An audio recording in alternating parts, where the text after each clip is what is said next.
নমস্কার সুধী দর্শক, আমি এর আগে মহাভারতের উৎস বা গোড়ার কথা সম্পর্কে 3টি পর্বে আপনাদের কিছু কথা শুনিয়েছি। কথা মানে ব্যাসদেবের জন্ম কথা, দেবব্রতর কথা, দেবব্রতর ভীষ্ম হয়ে ওঠার কথা, এই সমস্ত শুনিয়েছি। এই পর্বে আমি আপনাদেরকে বলবো ধৃতরাষ্ট্র, পাণ্ডু এবং বিদুরের জন্মকথা। এবং এই পর্বেই এই ধারাবাহিক যে শুনিয়ে আসছি মহাভারতের উৎস এবং গোড়ার কথা, সেটা শেষ হয়ে যাবে। কারণ এনাদের জন্মের সঙ্গে সঙ্গে মহাভারতের মূল কাহিনী শুরু হয়ে যায়, তখন আর তাকে গোড়ার কথা বলা চলে না। কাজেই এই পর্বে আমি সেটাকে শেষ করে দেব। ধৃতরাষ্ট্র এবং পাণ্ডু বিচিত্রবীর্যের সন্তান বলেই লোকে জানে, যদিও বিচিত্রবীর্য মারা যাওয়ার কালে তাঁর স্ত্রীরা কিন্তু মোটেও সন্তান সম্ভবা ছিলেন না। পরবর্তী পর্যায়ে বিচিত্রবীর্যের মৃত্যুর প্রায় 1 বছর পরে মাতা সত্যবতী উদ্যোগী হন কুরুবংশ রক্ষা করতে। তাঁরই প্রচেষ্টায় তাঁর 2 পুত্রবধূ গর্ভবতী হন এবং কুরুবংশ এগিয়ে যায় ওই ধৃতরাষ্ট্র এবং পাণ্ডুর জন্মের মধ্যে দিয়ে। বিচিত্রবীর্যের মৃত্যুর 1 বছর পরে মাতা সত্যবতী ভীষ্মকে ডেকে পাঠান এবং বলেন যে, বাবা, বংশ রক্ষা করা তো একান্ত প্রয়োজন। তুমি এই বংশের এখন একমাত্র কুলপ্রদীপ, কাজেই তোমার কর্তব্য হলো তোমার ভাইয়ের যে 2 স্ত্রী আছে তারা সর্বসুলক্ষণাযুক্ত অপরূপ সুন্দরী, তাদের মাধ্যমে তুমি বংশ রক্ষা করো। তখন দেবব্রত বললেন, যিনি ভীষ্ম তখন বললেন, মাতা, আপনার আজ্ঞা বেদ বাক্য, কিন্তু আপনি তো জানেন আমি আপনার কারণেই প্রতিজ্ঞা করেছি যে আমি কখনোই কোনো রমণী সঙ্গ করব না এবং আজীবন ব্রহ্মচারী থাকব এবং মৃত্যু পর্যন্ত আমি ব্রহ্মচর্য পালন করব। কাজেই এমতো অবস্থায় আমার পক্ষে আপনার এই কথা রাখা সম্ভব নয়।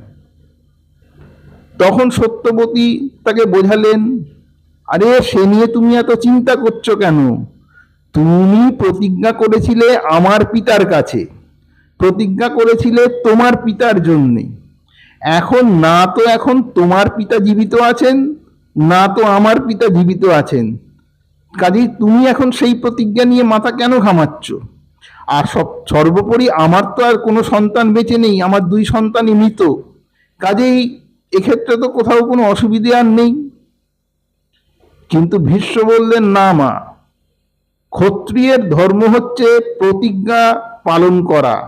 প্রতিজ্ঞা যদি আমি পালন না করি তাহলে আমি ক্ষত্র ধর্ম থেকে পতিত হব। আপনি আমাকে ক্ষমা করুন। তখন সত্যবতী তাকে বললেন যে, তাহলে তুমি একটা উপায় বের করো। তখন ভীষ্ম বললেন, দেখুন, একটা সময় ছিল এমন যে পৃথিবী নিক্ষত্রিয় হয়ে গিয়েছিল। সেই সময় সমস্ত ক্ষত্রিয় রমণীরা ব্রাহ্মণদের কাছে গিয়েছিল এবং ব্রাহ্মণদের কাছেই ছিল। ব্রাহ্মণরা তখন ক্ষত্রিয়র যে ক্ষেত্র তাকে শস্যপূর্ণ করেছিল ব্রাহ্মণরা। কাজেই আপনি সেরকম ভাবেও ভাবতে পারেন, কোনোভাবে আপনার 2 পুত্রবধূকে সন্তান সম্ভবা করা যায় কিনা। তখন মাতা সত্যবতী বললেন, ঠিক আছে, তুমি আমাকে কয়েকদিন সময় দাও, আমি এই ব্যাপারটা ভেবে দেখি। আবার কিছুদিন পরে তিনি ভীষ্মকে ডেকে পাঠালেন, বললেন, বাবা, তোমাকে একটা কথা বলি। আমার জীবনের একটা অত্যন্ত গোপন কথা, যে কথা মা কোনোদিন কোনো পুত্রের কাছে বলতে পারে না। কিন্তু এখন আমি নিরুপায়। নিরুপায় হলে দেবতারাও দৈত্য গুরুর কাছে যায়, দৈত্যরাও দেবগুরুর কাছে যায়। কাজেই আমি আমার সমস্ত লজ্জা ত্যাগ করে আমার জীবনের একটা গোপন কথা তোমাকে বলি। আমি যখন যমুনাতে নৌকো চালাতাম, যখন আমার বিবাহ হয়নি, সেই সময়কার কথা। একদিন পরাশর মুনি আমার নৌকোতে উঠলেন এবং তিনি আমাকে কামনা করলেন। আমি অনেক অনুনয় বিনয় করলাম যে আমি কুমারী, আমি এখন সন্তান সম্ভবা হলে লোক লজ্জা হবে, আমি সমাজে পতিতা হতে পারি। কিন্তু তিনি শুনলেন না।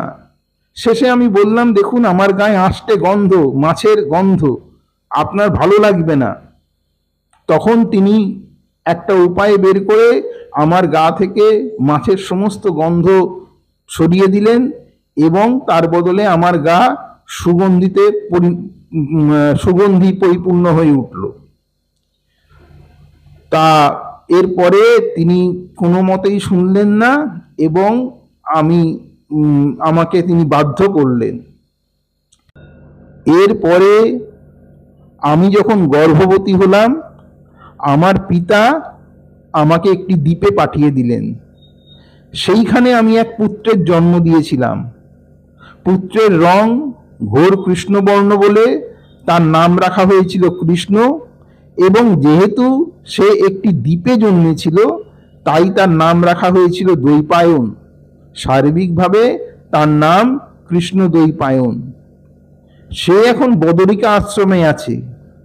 তুমি যদি অনুমতি দাও তাহলে আমি তার সাহায্য প্রার্থনা করতে পারি বা তাকে অনুরোধ করতে পারি কুরুবংশ রক্ষা করার জন্য। ভীষ্ম বললেন, এ তো অতি উত্তম কথা মা, আপনি দয়া করে তাকে স্মরণ করুন এবং তাকে দিয়েই আমাদের বংশ রক্ষার বন্দোবস্ত করুন, অবশ্য তিনি যদি রাজি হন। সত্যবতী তখন তার পুত্র কৃষ্ণ দ্বৈপায়ন বা বেদব্যাস বা ব্যাসদেবকে ডেকে পাঠালেন। ব্যাসদেব এলেন, তিনি প্রণাম করলেন। সত্যবতী তাকে দেখে আবেগমথিত হয়ে পড়লেন, তাকে জড়িয়ে ধরে কান্নাকাটি করতে লাগলেন। বললেন, বাছা, কত অল্প বয়সে শিশু অবস্থায় তুমি আমাকে ছেড়ে চলে গিয়েছিলে, সে ব্যথা আজও আমার বুকে বাজে। আরো নানা কথা। কিন্তু ব্যাসদেব খুব বাস্তববাদী লোক, তিনি সেসবের মধ্যে গেলেন না, কোনো আবেগপ্রবণ কথায় গেলেন না। তিনি নিয়ম অনুসারে আচমন সারলেন। তারপর সত্যবতীর কাছে করজোড়ে বললেন, বলুন মাতা, কি আপনার অভিপ্রায়, কি আপনার আজ্ঞা, যাতে আপনার মনোকষ্ট আমি দূর করতে পারি। তখন সত্যবতী সবিস্তারে তাকে সমস্ত কিছু বললেন এবং বললেন, এখন আমার অভিপ্রায় এই সর্বসুলক্ষণা যুক্ত দুই বধূকে তুমি মাতৃত্বের আস্বাদ দাও এবং কুরুবংশ রক্ষা করো। তখন ব্যাসদেব বললেন, না, আমি একজনকেই এই ব্যাপারে বেছে নিতে পারি, আপনি একজনকে স্থির করুন, আর আমি আপনার আজ্ঞা তাই আমি পালন করছি, নয়তো আমি এমনি তাপস, আমাদের রমণ শোভা পায় না। কিন্তু আপনার আজ্ঞা বেদবাক্য, আপনি মাতা, তাই ঠিক আছে। কিন্তু আপনি যে কোনো একজন পুত্রবধূকে বেছে নিন, আমি তপস্যায় বসবো, 1 বছর আমি তপস্যা করব। তিনিও এই সময় দান ধ্যান যজ্ঞ তপস্যা ইত্যাদি করে নিজেকে পবিত্র রাখবেন। 1 বছর পরে আমি আসব, কিন্তু তখন আমার চেহারা হবে ভয়ঙ্কর এবং ভীষণ দর্শন হব আমি। যিনি মাতৃত্বের আস্বাদ নেবেন তাকে তা সহ্য করতে হবে, সেই আমার ভয়ঙ্কর রূপ তাকে সহ্য করতে হবে। কাজেই সেইভাবে আপনি তাকে প্রস্তুত হতে বলুন। এই বলে ব্যাসদেব চলে গেলেন। তখন মাতা সত্যবতী কি করলেন, অম্বিকাকে বললেন যে তোমাকে বংশ রক্ষা করতে হবে। তুমি এর জন্যে যাগ যজ্ঞ করো, তপস্যা করো, দান ধ্যান করো, 1 বছর নিজেকে পবিত্র রাখো, তারপর আমি তোমাকে সমস্ত কথা বলে দেব। 1 বছর কেটে যাবার পর ব্যাসদেব এলেন। তখন মাতা সত্যবতী অম্বিকাকে বুঝিয়ে বললেন, আমি তোমার কুসুম শয্যা রচনা করে দেব, তুমি অপেক্ষা করবে, মধ্যরাত্রে তোমার ভাসুর আসবেন এবং তুমি তাকে তোমার দেহ মন সর্বস্ব সমর্পণ করে তাকে তুষ্ট করবে এবং তিনি তোমাকে আশীর্বাদ করবেন, তাতে কুরুবংশ রক্ষা হবে। এই বলে মাতা সত্যবতী নিজে হাতে কুসুম শয্যা রচনা করে সেখানে অম্বিকাকে বসিয়ে রেখে চলে গেলেন। মধ্যরাত্রি অবধি বসে থাকতে থাকতে অম্বিকা একটু তন্দ্রাচ্ছন্ন হয়ে পড়েছিলেন। হঠাৎ দেখলেন প্রবেশ করেছেন এক ভীষণ দর্শন বিরাটাকায় পুরুষ।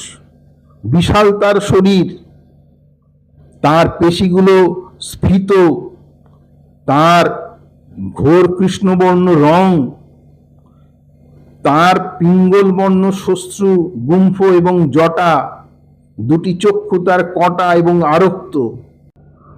অম্বিকা বিস্ফোরিত চোখে অবলোকন করতে লাগলেন সেই বিশাল দর্শন, ভীষণ কৃষ্ণবর্ণ চেহারা, এবং তার পেশি সমস্ত স্ফীত হয়ে পড়েছে, তার উত্থিত ধ্বজ মুষলাকৃতি। এদিকে অম্বিকা নিশ্চুপ হয়ে বসে আছেন দেখে ব্যাসদেব নিজের কর্তব্য সমাধা করার জন্যে তিনি অম্বিকাকে আহ্বান করলেন। অম্বিকা তো ভয়ে আতঙ্কে দিশেহারা হয়ে তার দুচোখ বন্ধ করে ফেললেন। পরের দিন সকালে যখন ব্যাসদেব স্নান আহ্নিক সমস্ত সমাধা করেছেন, তখন সত্যবতী তার কাছে এসে প্রশ্ন করলেন, বাবা, সব কিছু ঠিকঠাক তো? আমার পুত্রবধূ পুত্রলাভ করবে তো? তখন ব্যাসদেব বললেন, হ্যাঁ মা, পুত্রলাভ করবে। পুত্রের গায়ে অযুত হস্তির বল হবে, কিন্তু সমস্যা হচ্ছে সেই পুত্র অন্ধ হবে। সত্যবতী বললেন, কেন বাবা? তখন ব্যাসদেব বললেন যে কারণ তার মা পাশবদ্ধ অবস্থায় চোখ বন্ধ করে ফেলেছিলেন, সেই কারণে পুত্র অন্ধ হবে। সত্যবতী দেখলেন এ তো মহা সমস্যা, অন্ধপুত্র তো রাজা হতে পারবে না। তখন সত্যবতী ব্যাসদেবকে অনুনয় করে বললেন, বাবা, আমার দ্বিতীয় পুত্রবধূ আছে অম্বালিকা, সেও গুণসম্পন্না এবং সুন্দরী, তুমি তাকে মাতৃত্বের আস্বাদ দাও। তখন ব্যাসদেব বললেন, ঠিক আছে, কিন্তু সেটা 1 বছর পরে হবে। আমি 1 বছর আবার তপস্যা করব, তিনি আবার তৈরি থাকবেন ওই অনুরূপভাবে দান ধ্যান করে, এবং আমি আমার যথা কর্তব্য সমাধা করব 1 বছর পরে এসে। আবার 1 বছর পরে ব্যাসদেব এলেন। এবার মাতা সত্যবতী অম্বালিকাকে পই পই করে শিখিয়ে দিলেন, তুমি কোনো অবস্থাতেই চোখ বন্ধ করবে না। এবং আবার সেই ব্যাপার, মধ্যরাত্রে অম্বালিকা অপেক্ষা করতে লাগলেন। আবার ভীষণ দর্শন ব্যাসদেব প্রবেশ করলেন। অম্বালিকা প্রাণপণে নিজের চোখ খোলা রাখলেন, কিন্তু তার ওই ভীষণ দর্শন শরীর দেখে তিনি ভয়ে পাণ্ডুর বর্ণ হয়ে গেলেন। আবার পরের দিন সকালে যখন সত্যবতী ব্যাসদেবকে প্রশ্ন করলেন, বাবা, এবার সব কিছু ঠিকঠাক তো? ব্যাসদেব বললেন, না মা, পুত্রের মা ভয়ে পাণ্ডুর বর্ণ হয়ে গিয়েছিল, তাই যে পুত্র জন্মলাভ করবে সে পাণ্ডুর বর্ণ হবে এবং তার শরীর নিরোগ হবে না। তখন সত্যবতী দেখলেন এ তো আরো সমস্যা হলো, এখন কি করা যায়? তখন তিনি বললেন, বাবা, তুমি 1 বছর পরে আরেকবার এসো। তখন ব্যাসদেব বললেন, মা, আমি 2বার এসছি আপনার কথাতে, আপনি যখন বলছেন আমি এই শেষবার আসবো, তারপরে কিন্তু আর আমার দ্বারা এই কার্য হবে না। সত্যবতী বললেন তাও বলছি বাবা, তুমি একবার অন্তত 1 বছর পরে এসো। আবার 1 বছর পরে ব্যাসদেব এলেন।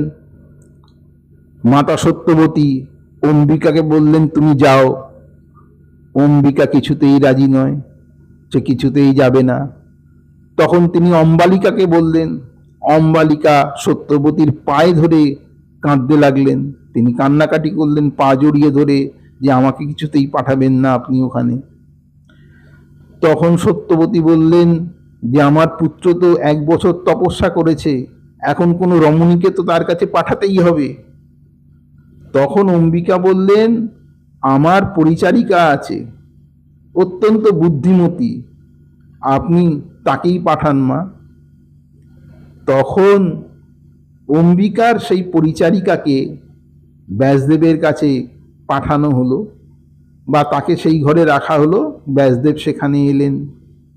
ব্যাসদেব যখন প্রবেশ করলেন, সেই পরিচারিকা প্রথমে ব্যাসদেবকে প্রণাম করলেন।